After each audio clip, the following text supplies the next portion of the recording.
Hi, my name is Ben Freck, and I'm the Public Relations Manager for the National Groundwater Association. Today, we are excited to be joined by Bill Alley, who's the NGWA Director of Science and Technology, and Chuck Jobe, who's the Manager of Regulatory Affairs at NGWA. Today, we're going to be talking about extreme weather, including flooding, and its impact on private water well systems across America. Bill and Chuck have both written extensively about this subject for our publications and other publications, and they really have a vast kind of scope of knowledge on this. So we're really excited that they're joining us today as we enter the spring and more of this extreme weather is expected. We think this will be a useful webinar for folks who are private well owners and contractors. So let's start today talking with Chuck about where extreme weather is usually happens this time of year in the spring, coming into the summer, and the amount of numbers and the amount of wells that this kind of weather can impact. So Chuck, where does this extreme weather usually impact the most, including flooding in the United States? It's very difficult to say. It's challenging, just like the weather is challenging. It changes from year to year. And I think that the key thing is preparation. But let's cover just a few facts and statistics about this. The last year, from mid-May of 2018 to 2019, there were 36 states that had flood disasters declared. This includes 80 flood disaster declarations, and that affects a number of counties. Matter of fact, that last year, that 12 months from mid-2018 to 2019, there was experiencing in the Midwest this 5-month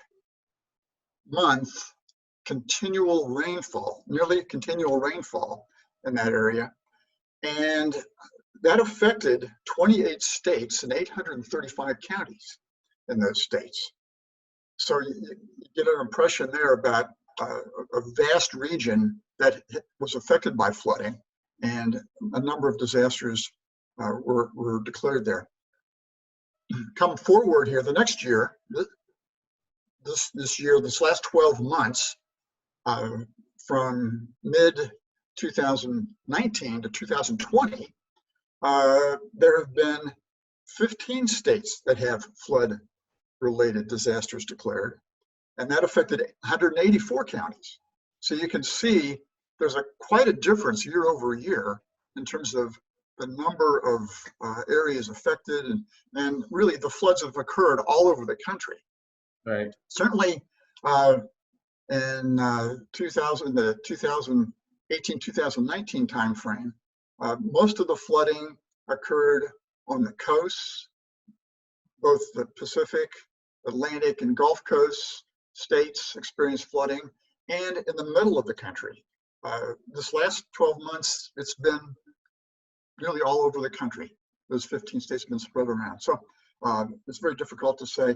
But I think that in terms of the number of wells, we can maybe be somewhat more specific in terms of looking in the past and saying, given that we can come up with estimates based on census records of the number of households in counties that have been served by wells, that roughly about 10%, based on a more detailed analysis that was done from North Carolina flooding a number of years ago, we can say that about 10% of the households that are served by wells equals the number of wells that probably were impacted by the flooding. Wow. So in the case of that 5-month rainfall that was experienced in the Midwest, we estimated in those 835 counties that about 2.5 million households were served by wells, and about 250,000 wells may have been affected by that flooding in some way. That's interesting. So, if you're looking at, almost 250,000 of wells potentially being impacted by flooding in a year or so, that's a substantial amount of people, because a lot of time more than one person is being served by a well as well. So let's go into a little bit, Bill, if I could ask you to talk about a little bit about how this actually works, how and why flooding can lead to contamination of a well. I mean, connect the dots for me there about, why this surface water, the surface flood can penetrate your water well system, your aquifer, your well, however it may do it. Can you just run us through that real quick? Sure. So particularly as rivers overflood their banks, flooding may expose wells to all sorts of contaminants from upstream sources or nearby sources, even farm fields, livestock operations, and in large storms, overloaded wastewater treatment plants. So while the storms may mobilize chemicals, the main immediate concern is really the possibility of well contamination by pathogens. That's the big issue. Even slight flooding around the well can potentially contaminate wellheads that are cracked or faulty. So the key there is to have a proper sanitary seal around the well casing to block contaminants, and that also all the way down to the water table, so that you bypass the unsaturated zone. Contaminants can bypass the unsaturated zone that way. To maximize protection, if a well has been flooded, the well water should be tested by a qualified laboratory, and if tested positive for usually they use indicator bacteria like fecal coliform. It should be disinfected by a qualified water services contractor. I should add that NGWA does maintain considerable information for well owners on flooding and maintaining your well, et cetera, at our site that's very simply called wellowner.org, and well owners one word there. Yes, and wellowner.org also has a large database of certified water well contractors who can perform many of these tasks that we're going to talk about today. Now, if I could go back to Chuck. Chuck, you wrote, you helped write with Bill a very interesting article that gained some popularity regarding COVID-19 and the possible infection to water wells. And one of the sections that was in there, which a lot of people found very interesting, was about septic tanks, that kind of their role in preventing contamination and proper setback distance, which I think a lot of people weren't necessarily up to date on. So could you real quick just talk, briefly for those who may not, know about every inner working of a private water well system, what a septic tank does and why it must be properly installed with an appropriate setback distance to do its job correctly? Yes. The septic tank fundamentally treats household waste, and they're discharged into the septic tank. There is some processing of the waste there, but a lot of the processing also is in the drain field beyond the tank. As the water that is in the tank moves through the drainage system out into the drain field.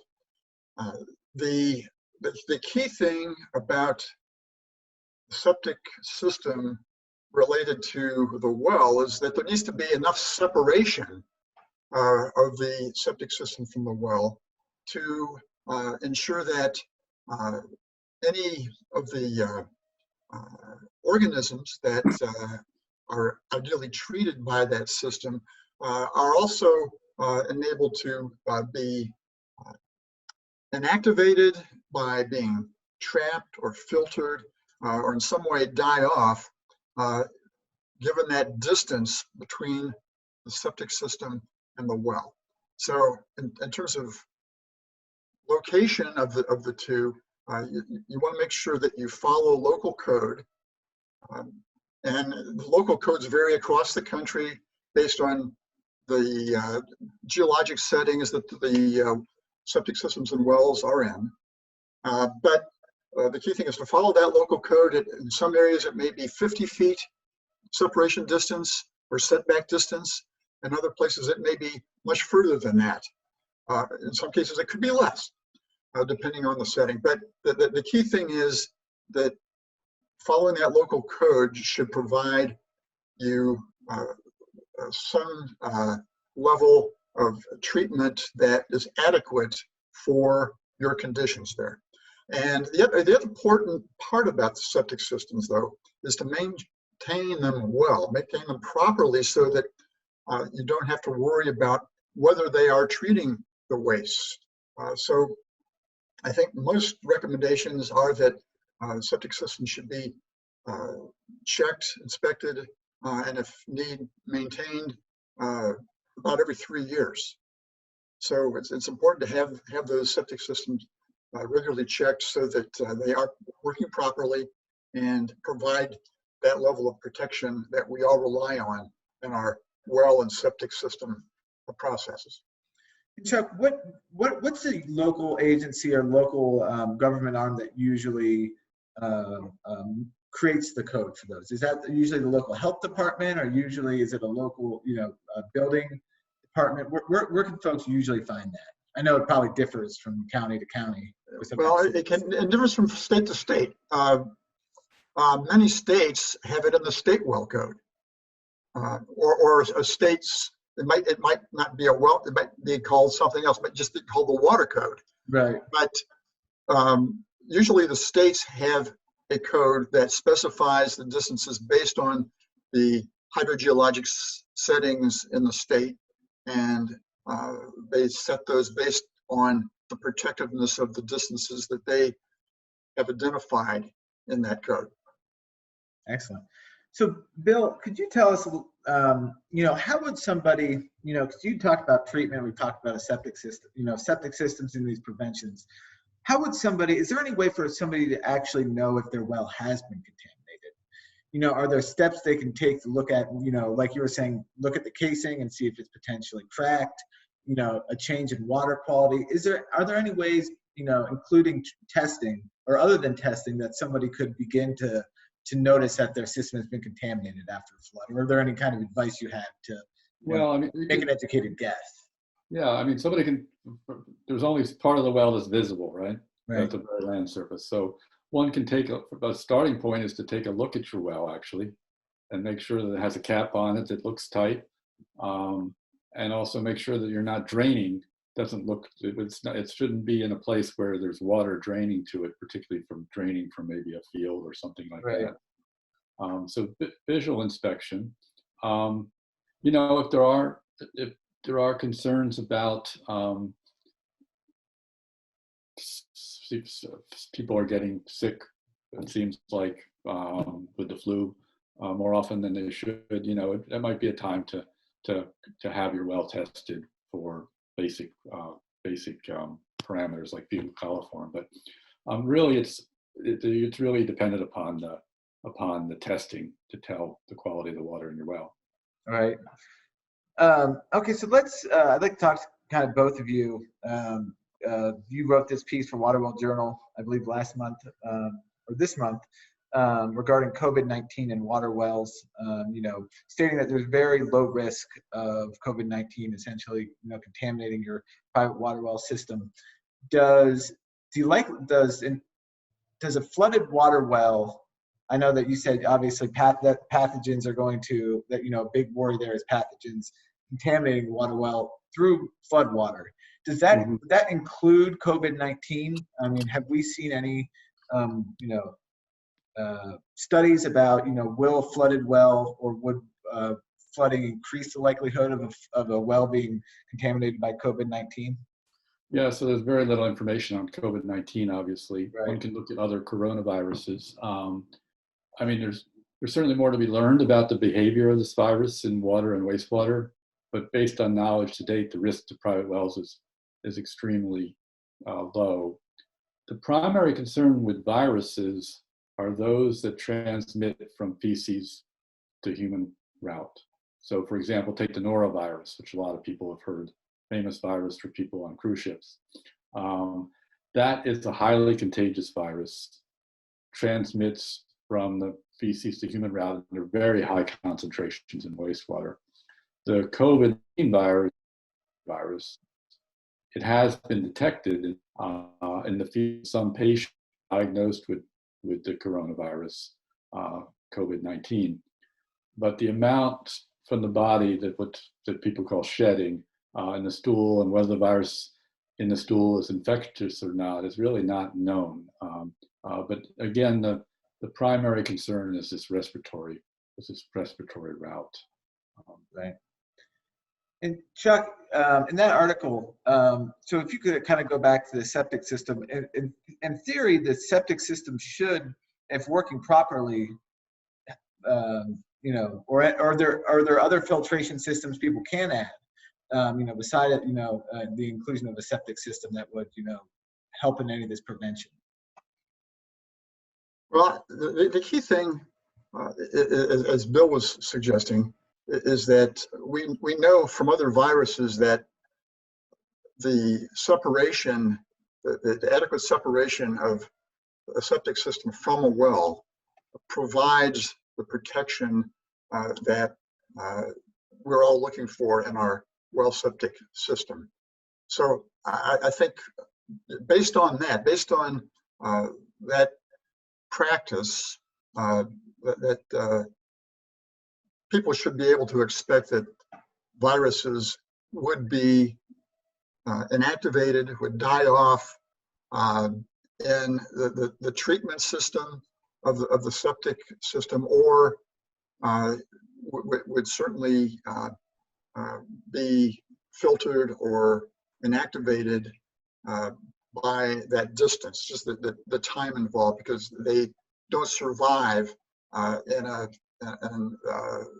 typically in that kind of environment where there's not a water connection between the two.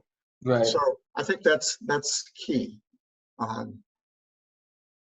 In terms of other treatment, certainly people can have their wells tested to see if there is a need for other treatment. And I think that certainly there's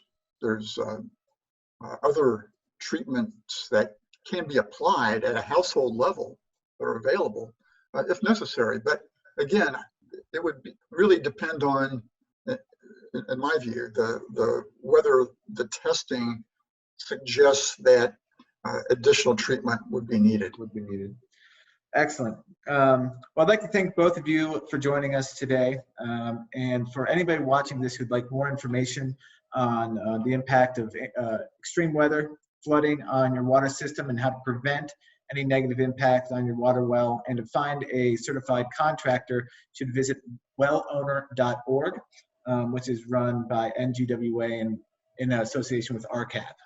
So Bill, Chuck, thank you very much for joining us today, and I hope everybody enjoys the rest of their day. Great. Thanks. Thank you.